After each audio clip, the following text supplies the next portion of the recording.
চট্টগ্রামের দুই ঐতিহ্যবাহী খাবার কালা ভুনা আর মেজবানি মাংস।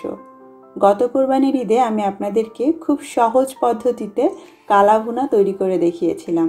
এবারের ঈদে আপনাদের জন্য নিয়ে এলাম সহজ পদ্ধতিতে বাবুর্চি স্টাইলে রান্না করা মেজবানি মাংস। ভীষণ মজার এই মাংসটা চাইলে আপনি ঈদের দিন রান্না করতে পারেন, পরিবেশন করতে পারেন রুটি, পরোটা, লুচি, পোলাও অথবা খিচুড়ির সঙ্গে। আমি আশা করছি আমার আজকের এই সহজ রেসিপি আপনাদের সবার পছন্দ হবে। চলুন তাহলে শুরু করা যাক। মেজবানি মাংস রান্নার একটা নিয়ম হলো মাংস অনেক বেশি পরিমাণে রান্না করতে হয় এবং একই সঙ্গে গরুর মাংসের বিভিন্ন অংশের মিশেল থাকতে হয়, যেমন পায়ের মাংস, সিনার মাংস, পিঠের মাংস, সাথে কলিজা, ফ্যাপসা সব কিছুই থাকতে হয়। যেহেতু আমি আপনাদেরকে ঘরোয়া পদ্ধতিতে একটু ছোট করে দেখাচ্ছি, তো সেজন্য এখানে আমি হাড্ডি চর্বি সহ 2 কেজি গরুর মাংস নিয়েছি এবং বিভিন্ন জায়গার মাংস আমি বেছে নিয়েছি। একই সঙ্গে এর মধ্যে আমি 250 গ্রামের মতো দিয়ে দিচ্ছি কলিজা।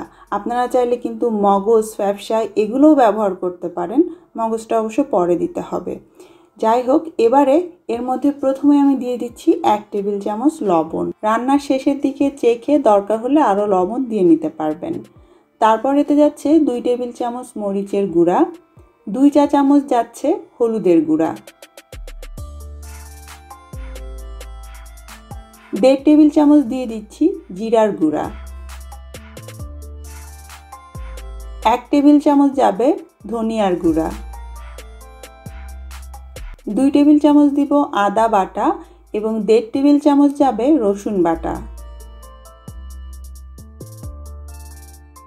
তারপর এতে 2 কাপ পরিমাণ দিয়ে দিতে হবে পেঁয়াজ কুচি।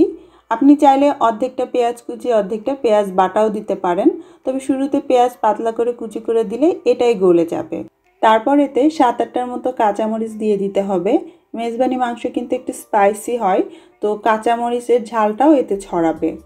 এবার এর মধ্যে গরম মশলা দিতে হবে। তার মধ্যে প্রথমেই আমি দিলাম 2টো তেজপাতা এবং 8-9টার মতো এলাচ আমি একটু থেতো করে দিয়েছি। সাথে আছে 8-9টার মতো লবঙ্গ, 2 টুকরো দারুচিনি এবং 1/4 চা চামচ করে জায়ফল এবং জয়ত্রীর গুঁড়ো। এতক্ষণ যত কিছু আমি এর মধ্যে দিলাম এগুলো তো আমরা নর্মাল মাংস রান্নাতে এমনিতেই ব্যবহার করি। এবারে যেগুলো দিব সেগুলো হচ্ছে মেজবানি মাংস রান্নার স্পেশালিটি। তার মধ্যে প্রথমে আমাদেরকে দিতে হবে বাদাম বাটা, চীনা বাদাম বাটা দিতে হবে। নর্মাল যে বাদাম আমরা খাই, কাজু, পেস্তা বা কাঠবাদাম দরকার হবে না। 1 টেবিল চামচ দিলাম। সাথে 1 টেবিল চামচ দিয়ে দিচ্ছি সরিষার গুঁড়া, চাইলে বাটাও ব্যবহার করা যাবে। 1 টেবিল চামচ দিয়ে দিলাম মৌরি বা মিষ্টি জিরার গুঁড়া, 1.5 চা চামচের মতো দিয়ে দিলাম রাঁধুনির গুঁড়া। তারপরে যাচ্ছে সরিষার তেল। মেজবানি মাংস রান্নায় অবশ্যই সরিষার তেল ব্যবহার করতে হবে, সয়াবিন তেলে রান্না করলে হবে না, এতে কালারটাও অনেক ভালো আসবে। আর আমি 1 কাপ সরিষার তেল দিয়েছি। তেলটা কিন্তু ডিপেন্ড করে আপনি যে মাংসটা নিয়েছেন তাতে কতটা চর্বি আছে তার উপরেও। যদি মাংসে চর্বির পরিমাণ অনেক কম থাকে তেলের পরিমাণ কিন্তু একটু বাড়িয়ে দিতে হবে। এখন এই সমস্ত কিছু একসঙ্গে খুব ভালো করে কচলে মেখে নিতে হবে। আর এই রান্নায় অনেক বাবুর্চি নারিকেল বাটাও ব্যবহার করেন, আজকে আমি স্কিপ করছি। আপনারা যদি কেউ চান তাহলে 1 থেকে 1.5 টেবিল চামচের মতো নারিকেল বাটাও এতে মেশাতে পারেন। এখন এই সমস্ত কিছু ভালো করে মাখা হয়ে গিয়েছে। হাত ধুয়ে আমি আধা কাপ পানি এতে দিয়ে দিচ্ছি। খুব বেশি পানি দিব না, কারণ আমরা অল্প আঁচে ঢেকে রান্না করব, তো মাংস থেকে অনেকটা পানি বের হবে। পরে যদি মাংস সেদ্ধ হওয়ার জন্য দরকার হয় তখন পানি দিয়ে নেওয়া যাবে, কিন্তু প্রথমেই বেশি পানি দিব না। খুব ভালো হয় আপনি যদি এটাকে মেরিনেট করে আধা ঘন্টা বা একটু বেশি সময় রেখে দিতে পারেন, তাহলে মাংসের মধ্যে মশলাগুলো ভালো ঢুকবে। আমি ঘন্টাখানেক একটু মেখে রেখেছিলাম, তারপরে সরাসরি চুলায় বসিয়ে দিয়েছি। মেরিনেট করে না রাখলেও কিন্তু কোনো সমস্যা নেই। এবার চুলার আঁচটা মিডিয়ামে করে ঢেকে দিয়ে আমরা অপেক্ষা করব মাংস থেকে পানি বের হওয়া পর্যন্ত। 8-9 মিনিট পরেই দেখতে পাচ্ছেন মাংস থেকে কিন্তু অনেকটা পানি বের হয়েছে এবং আরও পানি বের হবে। তো সেটা বুঝে পরবর্তীতে মাংস সেদ্ধ হতে আমাদের পানি লাগে কিনা দেখতে হবে। এখন আর কোনো পানি আমি এতে দিব না। এখন আসলে কোনো কাজই আমাদের নেই। চুলার আঁচটা মিডিয়াম বা মিডিয়াম লোতে রেখে ঢেকে আমরা মাংসটাকে সেদ্ধ করব। মোটামুটি 1-1.5 ঘন্টা সময় নিয়ে যদি আপনি মাংসটা সেদ্ধ করেন তাহলে মাংস থেকে অনেকটা পানি বের হয়ে যাবে এবং সেই পানিতেই মাংস সেদ্ধ হয়ে যাবে, খেতেও মজা লাগবে আর মাংসের কালারটা খুবই সুন্দর আসবে। তো আমি এটাকে ঢেকে রেখে দিচ্ছি এবং ফিরে আসছি মাংসটা সেদ্ধ হওয়ার পর। ফিরে এলাম 1 ঘন্টা 15 মিনিট পরে। ঢাকনাটা আমি সরিয়ে নিচ্ছি, আমাদের মাংস সেদ্ধ হয়ে গিয়েছে। এই 1 ঘন্টা 15 মিনিটের মধ্যে আমি বেশ কয়েকবার ঢাকনা খুলে খুলে মাংসটাকে এভাবে নেড়ে দিয়েছি যাতে নিচের থেকে ধরে না যায়। সেই সঙ্গে আপনাদেরকে চেক করতে হবে যে পানি শুকিয়ে গিয়েছে কিনা, আর যদি মাংস সেদ্ধ হতে পানির দরকার হয় সেটাও দিয়ে দিতে হবে।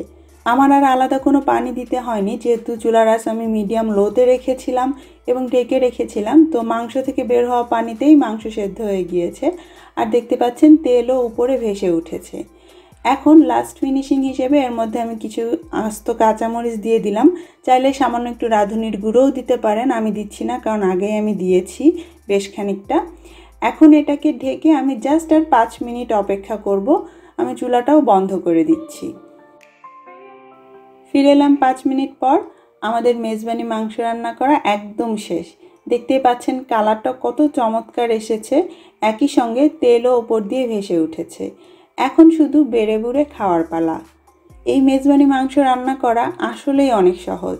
শুধুমাত্র সব মশলা দিয়ে একসঙ্গে ভালো করে মেখে নিতে হবে এবং অল্প আঁচে ঢেকে কষিয়ে এটাকে রান্না করলেই হলো, আর কোনো তেলেস্মতি নেই। মশলার পরিমাপগুলো ঠিক রাখলে এমনিতেই খেতে অনেক সুস্বাদু হবে।